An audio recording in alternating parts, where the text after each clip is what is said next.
गुरुकुल में पैदा किया है, इस परंपरा में पैदा किया है, ईश्वर का धन्यवाद देना चाहिए। पर दुर्भाग्य है कि हम अपने स्वार्थ के लिए दूसरे धर्मों का पालन कर लेते हैं, दूसरे धर्म में चले जाते हैं। ये दुर्भाग्य की बात है। ये वर्ण संकरता समाज में नहीं होनी चाहिए। इसलिए हम लोग जागरूक बने और जागरूक बन करके आने वाली पीढ़ियों को हम क्या संदेश देना चाहते हैं, आने वाली पीढ़ियों को हम कैसे बचाना चाहते हैं। हिंदू बचेगा तो राष्ट्र बचेगा, यदि हिंदू नहीं हुआ तो राष्ट्र के टुकड़े। अभी देखा बांग्लादेश के अंदर आप लोगों ने क्या बांग्लादेश के हालात हुआ साथियों। वहां घरों से निकाल करके हमारी बहन बेटियों के साथ क्या क्या अत्याचार हुआ। जरा विचार करें आप लोग। वो आने वाले समय के हालात यहां पर पैदा होने वाले हैं। क्योंकि याद रखना, दीमक भी अच्छा काम करती है, पर दीमक का काम काटने का होता है। याद रखना, कुछ लोग ऐसे हैं समाज में जो दीमक का काम कर रहे हैं। ऐसे दीमक को मिटाने के लिए, जड़ से उखाड़ने के लिए चाणक्य जैसे व्यक्ति की आवश्यकता होती है। इसलिए समय रहते हुए हम सब लोग जागरूक बने, अपने बहन बेटियों को अच्छे संस्कार दे करके हमारे हिंदू सनातन रीति रिवाज को अपनाते हुए इस देश को सशक्त और मजबूत कैसे किया जा सकता है। हमें जात पात की लड़ाई से ऊपर उठना होगा। हमें जातिवाद के टुकड़ों में नहीं बंटना पड़ेगा। क्योंकि एक यूपी के सन्यासी ने एक बात कही थी, जो कटेगा, जो बटेगा वो कटेगा।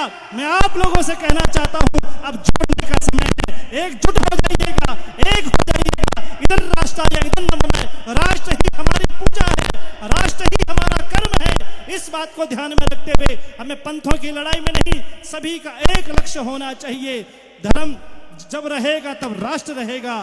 नहीं तो साथियों, समय रहते याद करना, धर्म भी कमजोर हो जाके यदि राष्ट्र कमजोर हो गया तो राष्ट्र को मजबूत कैसे कर सकते हैं। एक तो मां मदालसा थी, एक राजमाता अहिल्याबाई थी, जिन्होंने राष्ट्र को मजबूत करने के लिए कहां का कार्य नहीं किए। चारों तरफ उन्होंने अपने जीवन के पैसों का, धन का सदुपयोग करके मंदिर बनवाए, बावड़ी बनवाए, कुएं तालाब बनवाए, शिक्षा के केंद्र खुलवाए।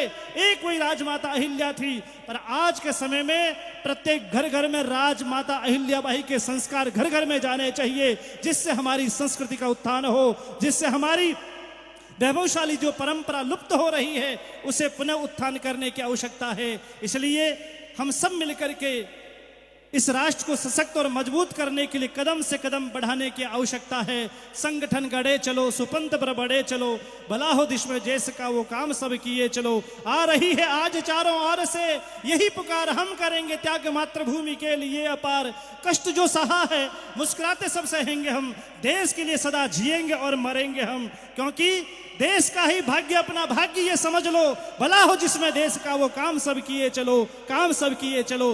देश सर्वप्रिय होना चाहिए। मैं आप लोगों से कहना चाहूंगा, जब देश होगा तो ऐसे ऐसे ज्ञानदेव जी जैसे महाराज पूरे भारतवर्ष में असंख्य ऋषि मुनि महात्मा कथा का प्रचार करेंगे। और ये हमारी संस्कृति कैसी है, हर बाला देवी की प्रतिमा, बच्चा बच्चा राम है। हमने छोटी बिटिया में सीता का रूप देखा है, बच्चे में कृष्ण और राम का रूप देखा है। हमें वो पुरानी गौरवशाली परंपरा को पुनर्स्थापना करने की आवश्यकता है। इसलिए साथियों, हमें मजबूती के साथ में डरने की आवश्यकता नहीं है, लड़ना पड़ेगा। संघर्ष का दौर है और हमको मैदान नहीं छोड़ना है, डट करके लड़ना है। तू भी है राणा का वंशज, फेंक जहां तक भाला जाए। ये संघर्ष का दौर है, हम भी लड़ेंगे, वो भी लड़ेंगे। पर जीत किसकी होगी? जिसके साथ भगवान कृष्ण होंगे। यतो धर्मस् ततो जय, जहां पर धर्म है वह जीत निश्चित है। इसलिए विजयी होना चाहते हो तो धर्म का आश्रय करना पड़ेगा। और धर्म का आश्रय के साथ में धर्म उपदेश देता है, धार्यते इति धर्मे। वर्तमान समय का धर्म यह कहता है कि राष्ट्र की सेवा की जाए। राष्ट्र की सेवा का मतलब यह है, ढाणी में बैठा, गांव में बैठा, शहर में बैठा जो गरीब हमारा हिंदू भाई है उसे गले लगाने का काम किया जाए। और जब हम गले लगाएंगे एक दूसरे भाई लोगों को, तब मैं समझ सकता हूं कि आने वाले समय में एक गुलदस्ता बनेगा सभी जाति धर्मों का, और भारत माता के गले में पहनाने के लिए हम तत्पर होकर के इस राष्ट्र को बचाने के लिए काम करेंगे। खाली हिंदू होने से काम नहीं चलेगा, भीतर से सनातनी बनना पड़ेगा, सच्चा हिंदू बनना पड़ेगा। और सभी परंपराओं का सम्मान करते हुए हम लोग आगे बढ़े। आप सभी ने मुझे सुना, मैं आपका बहुत बहुत आपका आभारी हूँ। महाराज श्री के प्रति मैं बहुत बहुत धन्यवाद ज्ञापित करना चाहूँगा कि आप वृंदावन से पधार करके हमारे बीच पधारे हैं और ये ज्ञानामृत का पान करा रहे हैं। आपका नाम ही ज्ञान देव जी है, इससे बड़ा सौभाग्य हो नहीं सकता है।